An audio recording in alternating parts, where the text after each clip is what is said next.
Welcome to my channel. இன்றைக்கி வந்து நம்ம பாரம்பரியமிக்க தஞ்சாவூர் ஸ்பெஷல் நீர் உருண்டை பண்ண போகிறேன்.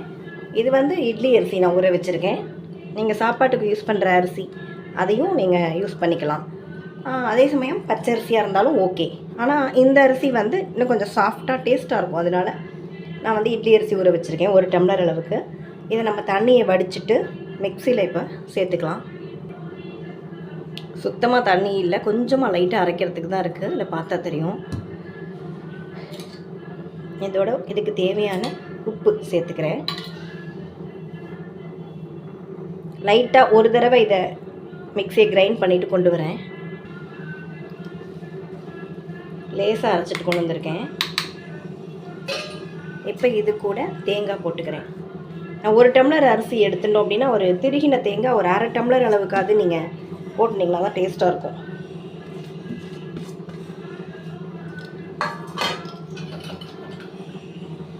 நம்ம அரிசி நல்லா வாஷ் பண்ணிட்டு தானே ஊற வைக்கிறோம். அந்த தண்ணியுமே நம்ம சேர்த்துக்கலாம் அரைக்கிறதுக்கு.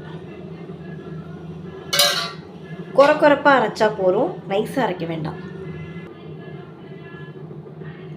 அரைச்சி கொண்டு வந்துட்டேன். குறப்பாக தான் இருக்குது, இந்த மாதிரி இருக்குது. இதை நம்ம வந்து உருட்டி வச்சுக்கணும். உப்பு போட்டாச்சு.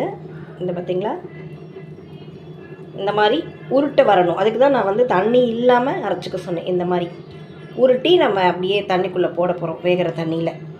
சப்போஸ் உங்களுக்கு நீங்கள் அரைக்கும்போது கொஞ்சம் தண்ணி கூட இருக்குது, உருட்ட முடியாது அப்படி இருந்தால், அப்படின்னா வாணலியில் விட்டு நீங்கள் வந்து கொஞ்சம் கலரிக்கோங்க. அதாவது நம்ம உருட்டுற அளவுக்கு கெட்டிப்படுத்திக்கோங்க. நான் இதை அப்படியே உருட்டி வச்சுக்கிறேன்.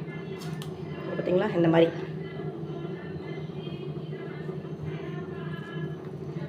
இன்னும் கூட ஒரு 1/2 ஸ்பூன் அளவுக்கு தண்ணியை குறைச்சிருந்துருக்கலாம்.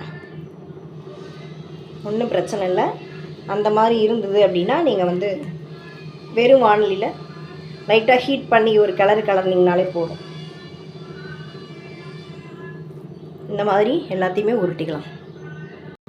இப்போ ஒரு பாத்திரத்தில் 2 டம்ளர் அளவுக்கு, 1 டம்ளர் அரிசி எடுத்துட்டிங்கன்னா 2 டம்ளர் அளவுக்கு ஜலம் விட்டு நல்லா இந்த மாதிரி தளன்னு கொதிக்கணும். அப்புறம் சிம் பண்ணிவிடுங்க அல்லது ஆஃப் பண்ணிவிடுங்க. உங்களுக்கு எது சௌகரியமோ அந்த மாதிரி பண்ணிக்கணும். நான் ஆஃப் பண்ணிவிட்டு இதுலேருந்து கொஞ்சம் கொஞ்சமாக எடுத்து நான் உருட்டி ஆல்ரெடி வச்சுருக்கேன் இல்லையா, உங்களுக்கு காமிக்கிறதுக்காக உருட்டி வச்சுருக்கேன். நீங்கள் வந்து அப்படியே இந்த மாவை எடுத்து டைரெக்டாக இப்படி இதை டிஸ்டர்ப் பண்ணாமல் ஒன்றோட ஒன்று ஒட்டாத அளவுக்கு கொஞ்சம் வந்து ஃப்ளாட்டாக உள்ள வாணலியாக பாத்திரமாக நீங்கள் எடுத்துக்கோங்க. அந்த மாதிரி உருட்டி ஒன்றோட ஒன்று ஒட்டக்கூடாது. அந்த மாதிரி ஒவ்வொன்றா போட்டுக்கலாம். இந்த மாதிரி ரொம்ப கேர்ஃபுல்லாக போடணும். நான் போட்டுட்டேன். அப்படியுமே ஒரு 2 இதுக்கு இடம் இல்லைன்னு கொஞ்சம் கஷ்டப்பட்டு தான் போட்டிருக்கேன். டச் ஆகிருக்கு, நோ ப்ராப்ளம். ஆனால் கவனமும் மெதுவாக போடணும். இப்போ நம்ம வந்து அடுப்பு ஆன் பண்ணி சிம்மில் வச்சுருங்க. சிம்மில் தான் வைக்கணும். ஒரு 10லேருந்து 15 நிமிஷம் அதுவே கொதித்து வரும். இந்த பபிள்ஸ் மேலே வரும். அப்போ தான் அது வெந்ததாக அர்த்தம். நடுவில் நீங்கள் கரண்டி போடுறதோ எதுவுமே பண்ணக்கூடாது, அப்படியே விட்டுறணும். அதை சப்போஸ் கொஞ்சம் அரைக்கும்போது நீர் காயெடுத்து இந்த மெத்தடில் தான் பண்ண போகிறேன் அப்படின்னு நீங்கள் முடிவு எடுத்துருந்தீங்கன்னா நீர் காணத்தோட கொஞ்சம் அரிசி மாவு 1 ஸ்பூன் வேணால் மிக்ஸ் பண்ணி நீங்கள் இந்த மாதிரி பண்ணிக்கோங்க. அப்படி இல்லைன்னா நான் சொல்கிற இன்னொரு மெத்தடில் கிளறிட்டு கெட்டியானதும் பண்ணிக்கோங்க. இது ஒரு டேஸ்ட் வரும். நீங்கள் நல்லா கிளறிட்டு பண்ணிங்கன்னா அது ஒரு டேஸ்ட் வரும். இதை எப்படியே போடுறது ரொம்பவே பெட்டராக இருக்கும்னு நான் நினைக்கிறேன். இதுதான் பண்ணுற மெத்தடு, அதனால் நான் இப்படி பண்ணியிருக்கேன். நம்ம ஆல்ரெடி வந்து அந்த மாவு அரைக்கிறதுக்கு அந்த அரிசிக்கு தேவையான உப்பு தான் போட்டிருக்கோம். இந்த தண்ணியும் சேர்த்து சாப்பிட்டா தான் நல்லாயிருக்கும். அதனால் இந்த தண்ணிக்கு சேர்ந்து கொஞ்சமாக உப்பு ஸ்ப்ரெட் பண்ணி போட்டுக்கிறேன். அது கரைஞ்சிடும்.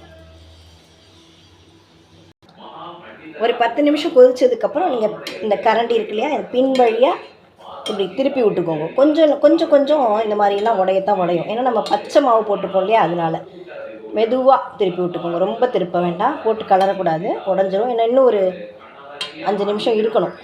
அது மாதிரி அடிகனமான பாத்திரமாக வச்சுக்கோங்க, இல்லைன்னா உங்களுக்கு அடி பிடிச்சிரும். சிம் கண்டிப்பாக முக்கியம், சிம்மில் தான் வைக்கணும். இன்னும் ஒரு 5 நிமிஷம் இது இருக்கட்டும்.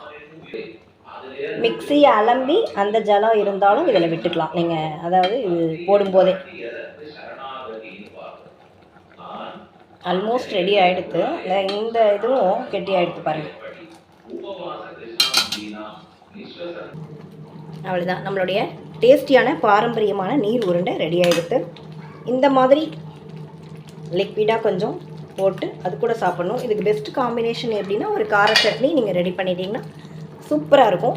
நீங்கள் கொஞ்சம் வதக்கிட்டு அந்த மாதிரி போட்டிங்கன்னா நல்லா வேக வச்சுட்டு ரவுண்டாகவோ இல்லை நீர் உருண்டை அப்படிங்கும்போது உருண்டையாக பண்ணுறது பெஸ்ட்டு. இல்லை உங்களுக்கு எந்த மாதிரி பிடிக்குமோ அந்த மாதிரி வேக வச்சுட்டு இந்த மாதிரி தண்ணியை திளக்க வச்சு நீங்கள் அதில் போட்டு கூட எடுக்கலாம். அப்படி போடும்போது உடஞ்சிருமோ அப்படிங்கிற பயம் இருக்காது. நம்ம பச்சை மாவு போடும்போது கொஞ்சம் கரையத்தான் கரையும், ஆனால் டேஸ்ட்டு சூப்பராக இருக்கும். தேங்க்யூ வாட்சிங். Thank you friends.